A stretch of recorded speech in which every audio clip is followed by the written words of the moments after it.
Welcome to the inaugural episode of the second season of the Community podcast, a conversational podcast exploring the stories, insights, and strategies behind learning-centric communities. Our mission is to inspire listeners by highlighting individuals who are shaping the future of how people come together to learn, grow, and thrive. I'm thrilled to welcome Lori Figueiredo, an education strategist, digital learning expert, and the founder of Syzygy.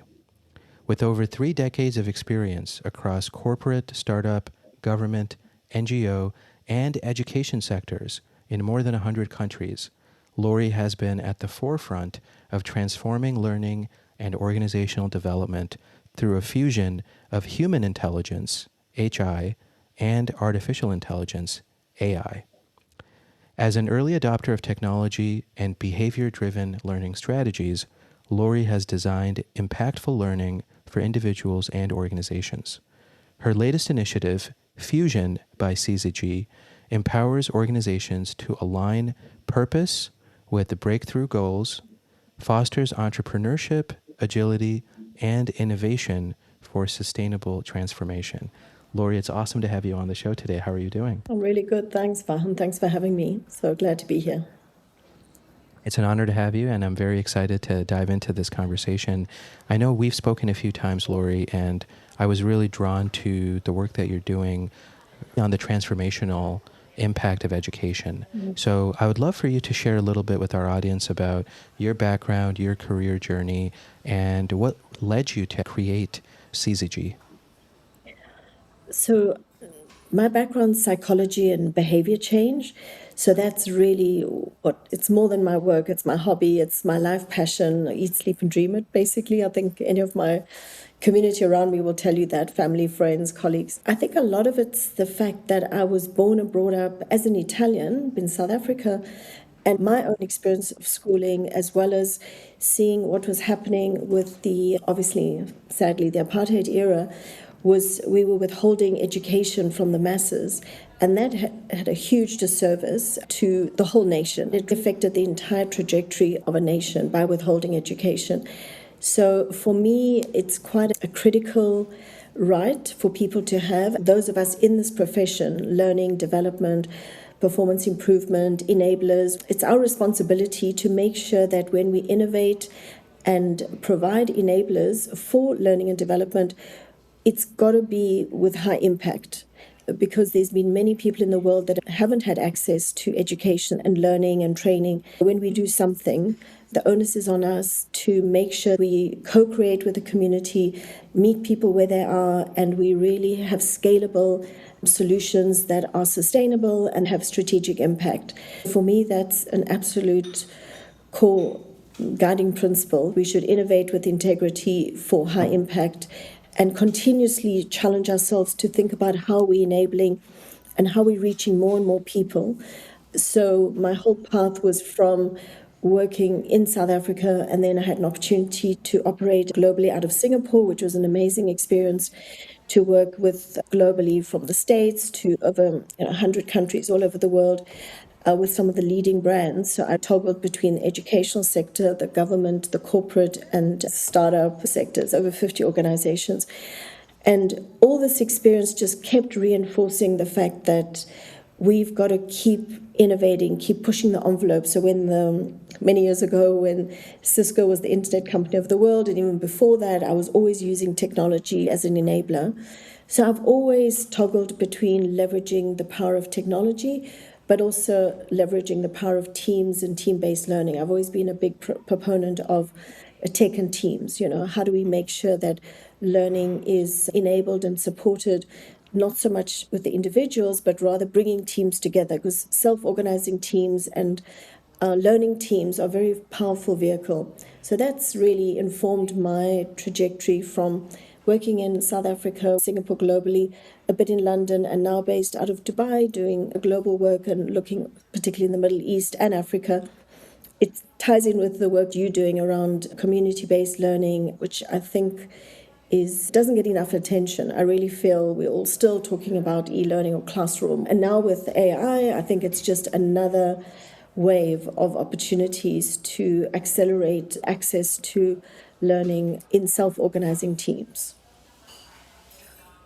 Lori, there's so much that I can double click on. We're going to be doing that the rest of this conversation. I just had a conversation with somebody else who is building community, and she shared with me a few ideas that I think are great food for thought as we consider these concepts.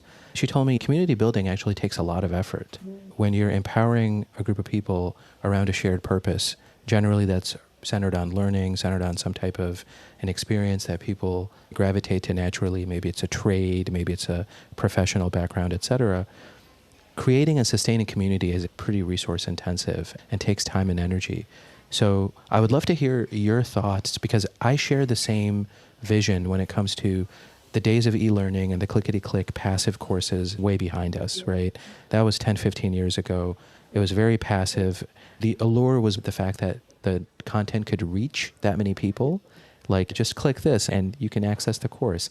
But in terms of outcomes and actual behavior change, very little came about of that experiment, right, as an industry. So I'd love to understand, what are some of these ways that you've built community? Again, really honing in on the transformational piece. I think that's such an empowering North Star to aim for when you're building community. But I'd love to hear some of those strategies that you've used over the years.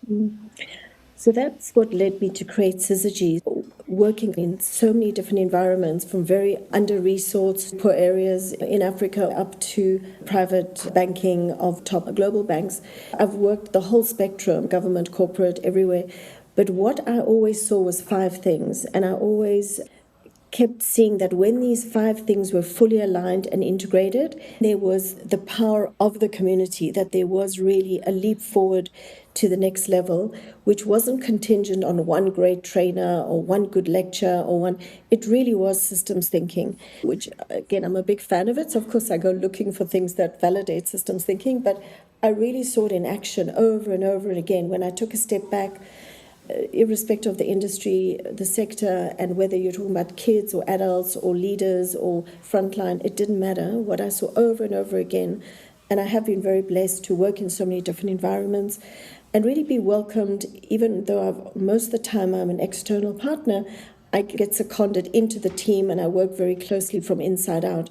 So the 5 things are, wherever you are, now whether it's a national upskilling on a mass scale or whether it's enterprise-wide globally for a tech company, but when the right people come together and form a learning team at every level and across every section of the organization, again, whether government, corporate, doesn't matter.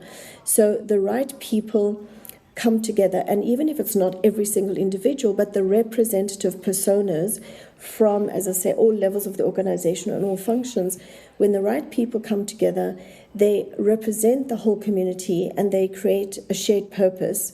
So whether it's taking Singapore Airlines to the next level and transforming customer service, it doesn't matter. It could be national upskilling for Singapore in terms of future skills, or here in the Middle East and innovation entrepreneurship in Dubai or UAE or Saudi.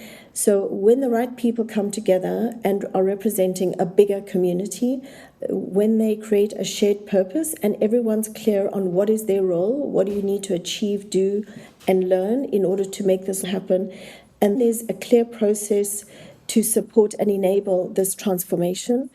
The 4th one would be online and offline platforms. There's spaces online and offline. We leverage all the opportunities, whether it's a mobile app that might nowadays, in my case, I've created an app that's actually got Gen AI embedded in it. But we still run live face-to-face or virtual sessions, so there's still a guided facilitation, but there's getting together in that kind of a space as a team, as well as within the app, the teams can coordinate and use it for their worksheets. So there's an online and an offline space and leveraging both.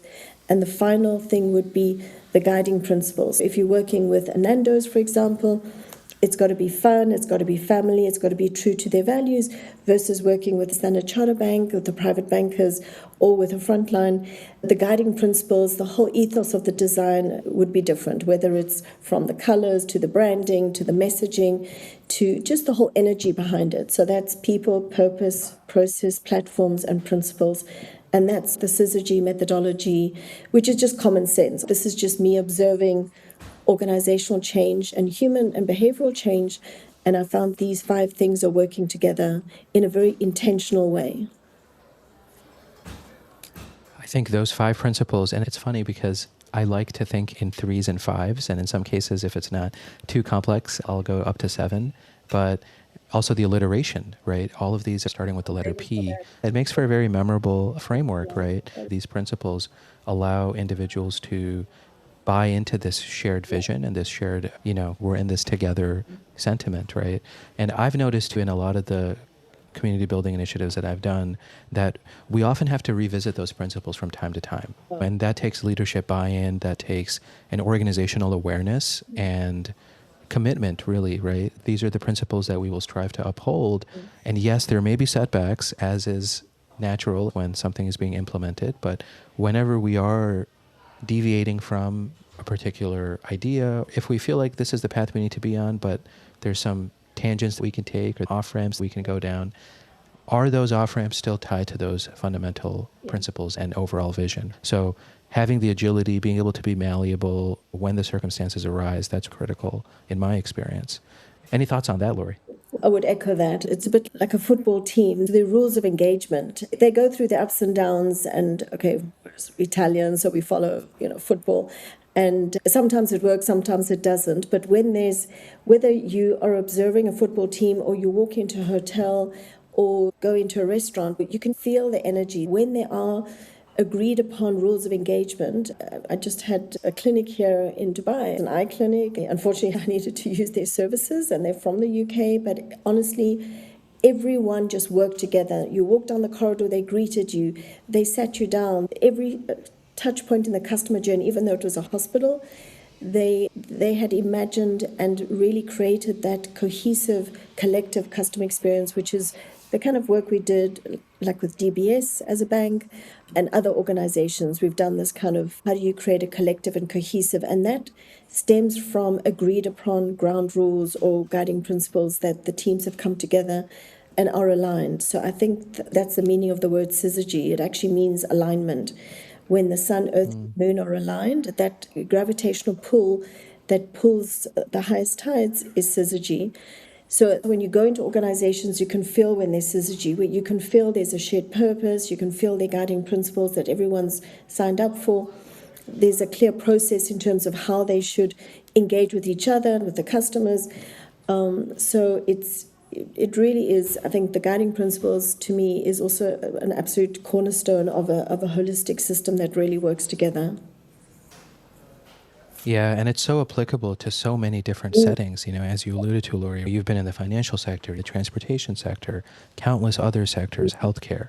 It really does behoove leaders to take these learnings and this approach into account, right? They might have a fantastic team and a great customer experience without some of these elements. Maybe things are just going well for them. Yeah. But to supercharge the impact and the transformation and to ensure that the continuity of that excellence remains and can grow into the future, aligning to these principles makes a lot of business sense. We touched a little bit, Lori, on the emerging technologies that are fundamentally changing the way that we operate as individuals, as teams, as companies. You mentioned there's a lot of work you're doing in the AI space, having embedded Gen AI into an app solution that you currently offer. When you think AI, how has it changed your ability to affect change on a personal level? And how is it impacting the work you're doing at Syzygy? So I've got so many ideas, I don't know where to begin, but I think we all use the word AI so loosely and it's quite a fad thing. In my head, I love to bucket things. There's the deep, complex AI and the experts building complex solutions, and they need particular skills and they're bringing a certain value to people like us. So even with the organizations I've worked with the deep techies that are doing this work and how to build their capabilities, often in the softer skills, because someone else is upskilling them on the more technical side. So we're looking normally at the life skills and really about how to communicate, how to collaborate, all those things, which nowadays I would call HI, but we used to call them soft skills, whatever we used to call them, it doesn't matter. But so I would separate the technology and the people around it there are people. So when you talk about no code, there are going to be people doing the no code solutions that the rest of us are going to use, but you'll still need a portion of the population. So there's opportunities to help organizations that are going through transformation And you would be either working with and supporting that group to be much more mindful of the users and making sure they're more human-centered. Then there's the other extreme, which are the people that nowadays and in the future will be using generative AI, the simplest AI-powered tools that are available. And their view of the world is quite different. So I think sometimes when people talk AI, they're not really clear who they're talking about and who they're talking with. So for me, there's this extreme of the very complex, the developers, and then there's the other users which are making use of the tools that they're creating. And then there's a group in the middle, which might be, for example, in private banking, there'd be robo-analytics and things like that, or in the hospitality industry, they're going to be robots. And they may not just be using a ChatGPT on their phone, they will be having to look at dashboards that are far more complex, or think about how they're going to manage a robot workforce in the future. So I think of AI in these three kind of buckets without getting into the more complex. There's, quantum computing. There's so many other aspects to the more complex. I'm not going to go there. But just at a very high level, for me, there's three personas and three spaces that we should be, when we think about AI, that we should be addressing. So for me, it's always trying to learn enough about the more complex world that I'm able to add value to technical people. They benefit from soft skills disciplines like psychology and behavior change. I still think there's space for us, even though I choose not to learn how to code, there's enough people learning how to code. Then, as I say, there's that group in the middle that the kind of development and that they need is, especially now with some companies saying, if we can replace you with AI, or don't ask for another headcount unless you've shown that AI can't do it. These other two groups, it is more about the focus now is I use it myself, like ChatGPT, or I use AI-powered tools, which we have, like learning experience platforms. I've always been a big proponent of whatever tools we develop, even with the big corporates, we would always look at using the latest technology, but of course with the tech experts working together. But we would make sure that we lean into the human side of the experience, and they would then provide the appropriate technology. So I think the big wave coming up is more for the masses at first. Eventually, more and more of us will be dealing with robots and more complex solutions. But in the short term, there's a huge opportunity and my big argument is that the AI race will be won by those who know how to use HI and optimize AI.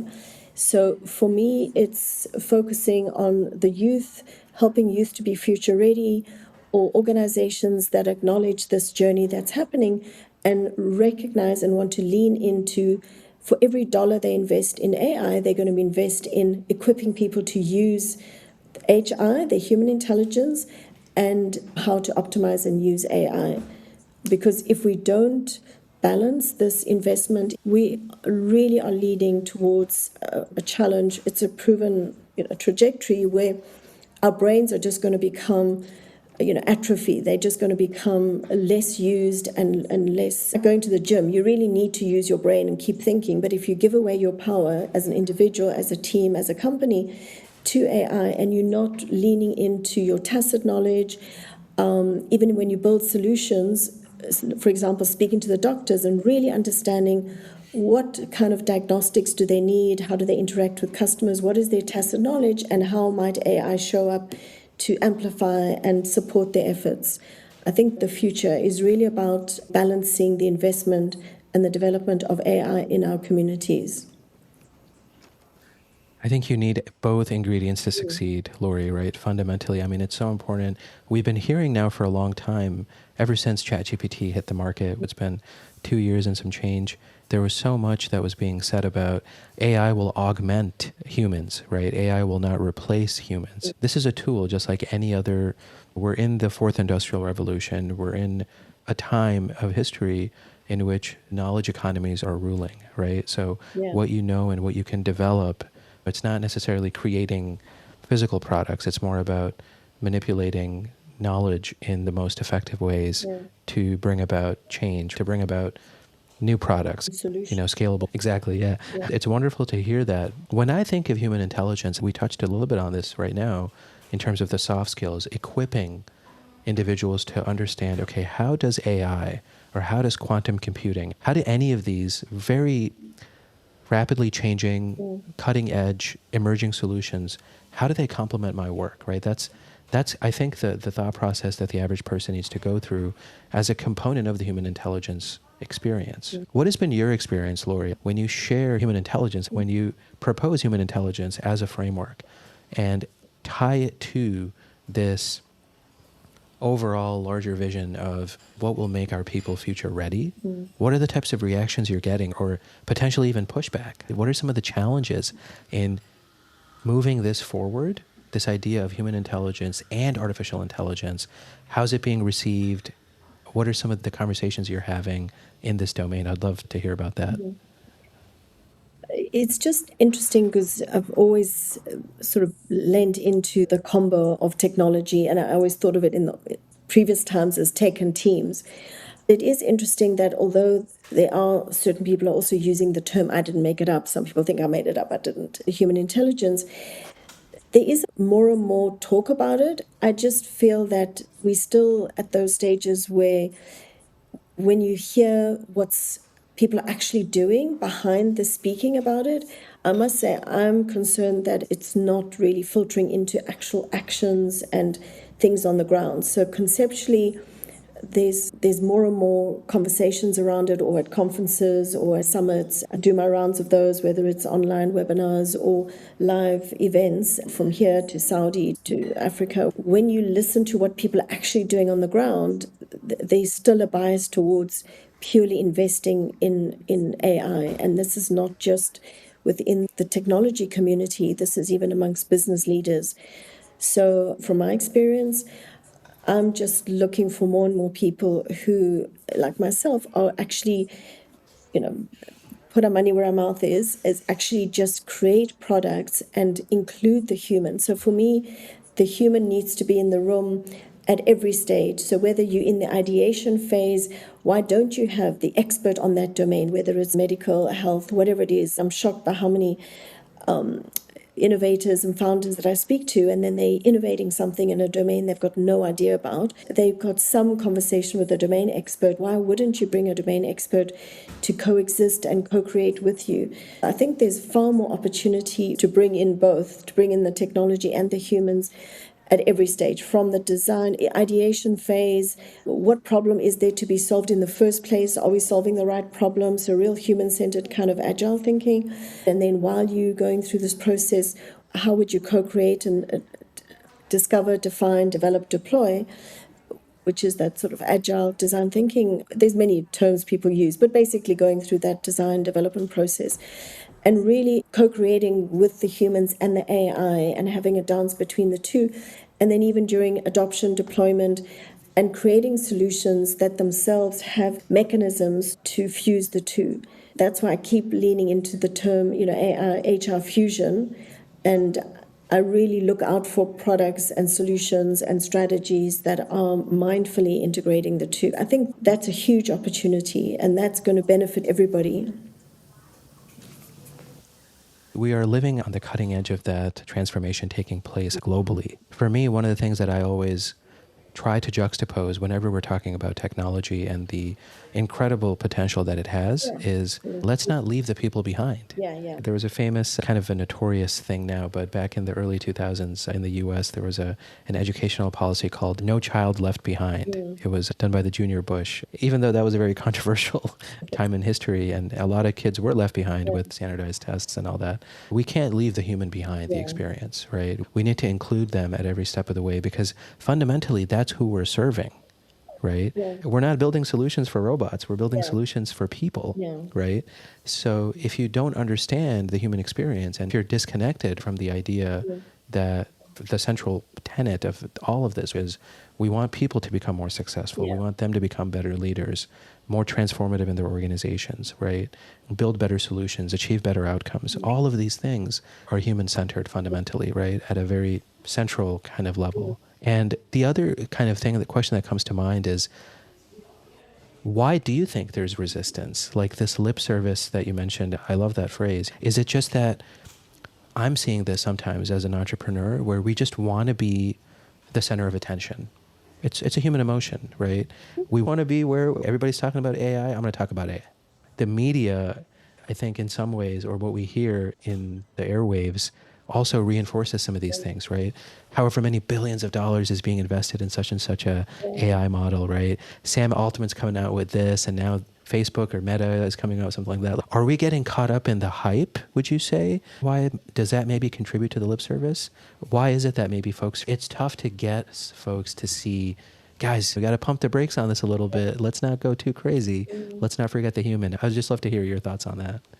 Yeah, I mean, it's sort of my question to myself every day, especially when you go to conferences or meetings or scoping for projects or whatever it is and work that's, needs to be done. There's a lot of noise, but it's nothing new. I mean, that's why Seinfeld, I loved, he's got a joke. He said the one time, someone asked him, how is he coping as he gets older, the comedian, the TV. Yeah. And he said, you know what, when people ask me, hey, Seinfeld, have a look there. Look at what's happening over there. He says, you know what, I don't even turn around. Whatever it is, I've probably seen it before. So it's not that I'm that old. It's just that, you know what, this happens every time. Then you hear articles spend 3 pages telling you about all the other times this happened. So it's nothing new. We make a big fuss, and then eventually the dust settles. The people that say there's no good use cases, I always have to keep researching on the latest good use cases of the positive use of AI when it has been done mindfully with the community that it's going to, the beneficiaries.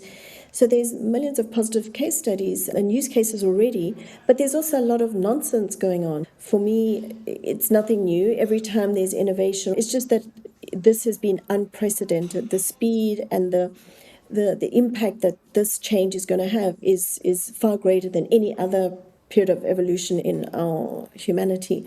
I think it's a little bit worse than usual because it is even more disruptive than the internet. I think it is just human psychology. There's a lot of noise. In a very polite, constructive way, it's also for us to call people out when they're just spreading, fear, and it's just fear-mongering. It doesn't help anybody because, in fact, as many jobs are declining, there are new jobs being created, and there's a simple path in the middle, which says we still have a lot of, as much as the augmented AI and AGI is catching up and, all kinds of things are happening. Despite that, I still believe in humanity and human intelligence. If we help our youth and make sure that we keep helping and supporting and accelerating their development and their confidence and their mindfulness and their human intelligence, their soft skills, critical, analytical, and so on thinking, will be fine. Everyone needs to tune out the noise and not add to the noise. I think there's 2 behaviors that I would encourage and I try and practice is do not add to the noise. If you're not going to say something constructive that's going to be uplifting and useful, because these doomsday people are not helping. And I know there are a lot of studies and books about different views of the world. Like, is your ChatGPT or Copilot your slave, your master, or your partner? Clearly, it's your partner, but that's me saying it. But there are many people that think it's your master or your slave. I cannot get into everyone's minds and tell them what to think. That's why I just want to be a proponent of AI for good and really making sure that there's an equal emphasis on human intelligence. It's like you've got 2 kids. It's like you only going to invest in the one kid? No, you'd invest in both, right? So why don't you invest in HI as much as you invest in AI? And if that's the only message I get out there and it gets accepted and it affects somebody's decision, I think I've done my job for the day, kind of thing. Yeah, those are fantastic words to live by. Provide value when you can, when you're contributing to the conversation around these very emerging topics or these emerging technologies, these constantly revised and reevaluated themes surround us. I was in San Francisco a couple of weeks ago, and somebody at one of the events said that AI has been a learning curve for the entire human species. It's a very good way of describing, I think, what we're all going through. There is going to be a sense of whiplash, right? Oh my God, what just happened, right? If you spend just a couple of days away from your laptop or whatever, and I actually admire people that can disconnect from technology for some time, go on a retreat, just very intentionally and deliberately step away from all the screens that surround us, try to reconnect with who they are as individuals and with the human experience. I think that could also be a potentially important therapeutic route for people to understand, okay, where's my place? What can I achieve without these technologies? What do the faculties of my own brain allow me to create? And then how do I maybe supplement that or augment that, I should say, with AI, right? Any thoughts on that, Lori, please? I think we often try and think about how we might agree to disagree, but I think we always seem to be on the same page. Agreeing to agree. Yeah, exactly. Agree to agree. That's fascinating. So it's Yeah, yeah. I certainly spend a lot of time with people that don't agree, and that's fine with me, which is good, and then it's fun to be a bit provocative and to help each other be more mindful. But I think people like you and I, maybe we do need to stick together and create a bit of a movement, because as a counter, Yeah. because there's a lot of time and investment and energy on AI, as if it's that child, and HI is the poor child that gets abandoned. So it's, Right. how do we keep showing up and just raising awareness and action? Because I think for me, it's without impact, then there's no point. All the work that I do, I just want to make sure that wherever I show up, whether it's a conversation, project, or the work I'm doing, all these technologies that I'm building around enabling the use of HI and AI within a tech solution, it's not about me and my opinion, it's about demonstrating and having real measurable impact. So it's innovation for impact rather than just, let's just join the bandwagon and use AI, because everyone else is doing it, but really being very... And I think integrity is really important in these times where there's so much confusion and noise, and learning and development is $1 billion business, technology is $1 billion business. So I think it's just keeping us grounded on where can we add value and how might we bring this technology of AI, for example, across Africa. It's a huge leveler. It's a huge opportunity to give access to the youth to not only knowledge and education, but it's tools to help them become entrepreneurs, or tools to help them be more productive, and also, connect with, more and more people and learn insights from different parts of the world. And it's a huge leveler in continents like Africa, a huge opportunity, especially for the youth. Even here in Dubai, it's really been dominated by a lot of the African countries that are stepping up and recognize the kind of opportunity that this is to leapfrog, out of being these emerging developing countries, and really giving them opportunities to solve and to innovate and to be at the table with the big boys, even with a small team. And they're building sort of big computing power places across Africa. And there's one or two, positive case studies of that. So I think it's a huge opportunity for many reasons. One of my close friends, actually, he's based in Istanbul, but he travels to Africa quite often. And he made a comment once that revolutionized my way of thinking about frontier markets, emerging markets, where the potential really is. And he mentioned, for example, he spends a lot of time in Chad. He said, at first glance, individuals might think Chad is a country that has a lot of work ahead of it to reach its global peers. They are building fiber optic cables into their infrastructure as their starting point. They never had to update old infrastructure because they didn't have the infrastructure. So what they're getting now, that they have leadership and investment and a more forward-thinking population and a young population, they're implementing those things that took us in the West many years to figure out and iterate and improve. They can get that best version right now, right? So in that sense of leapfrogging, right, and being able to get ahead, right? So there's tremendous potential here from a technology standpoint, from a digital connectedness standpoint, a digital literacy standpoint, the penetration of mobile phones in a country like Bangladesh, for example, it's near universal, right? I was speaking to somebody recently who works at an ed tech company in Bangladesh and said that all of our solutions are mobile first because that's how we get to our users. We're not going to be designing things that are optimal on a laptop or on a tablet because you have to meet the learner where they are. Yeah. So there's a tremendous potential there. As we wrap up, Lori, I'd love to ask you if you could choose one word to define where you see yourself, the work that you do for the remainder of this year or potentially into 2026, what would be the one thing that really excites you moving forward? For me, my mantra every day is innovation with integrity for positive impact. So that's my mantra. So if you had to choose one word, it would be impact, impact, impact. And I think we in the learning space and many, even the corporate, the NGOs, that was the other sector I was thinking of, the NGO sector, the non-government community organizations, even governments. Of course, now with data, it will become more and more, and it has been, it's quite some time, like the banks, the tech companies have been using data more and more. But we still not using data to look at, okay, this is what we understood, this is what we try to solve for, and this is the impact that we've had on the humans, predefining the impact, designing for impact, and then celebrating your impact. In fact, that's part of the tool that I've created for agile teams to come together. I'm particularly interested in having the youth use it, but anyone can use it.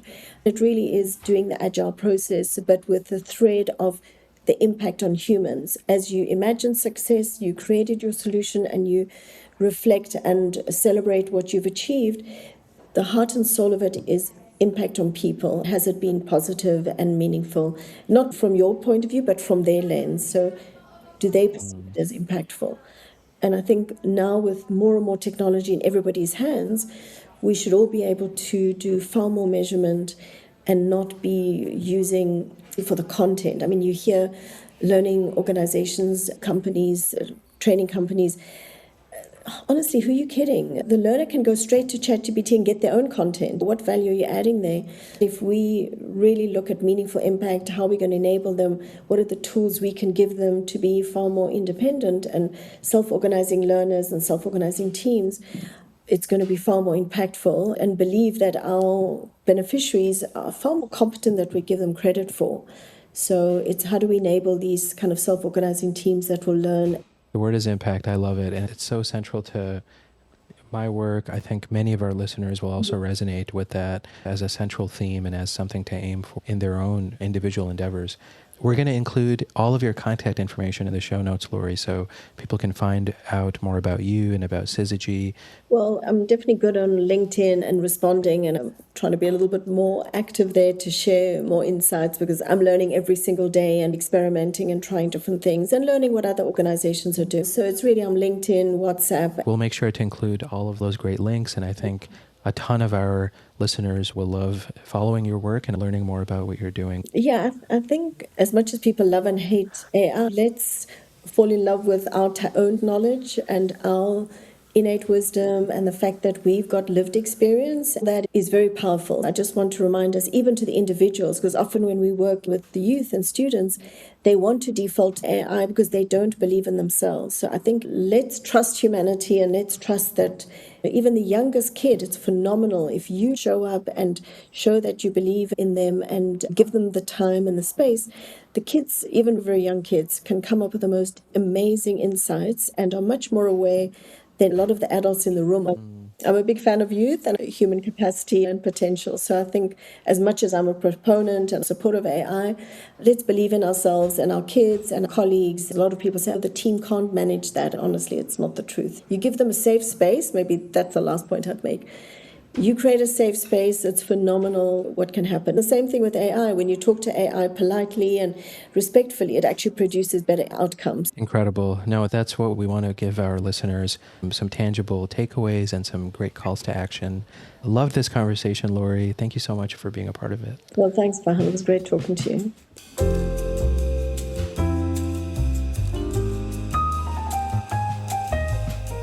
Thank you for listening to this episode of the Commute Me podcast.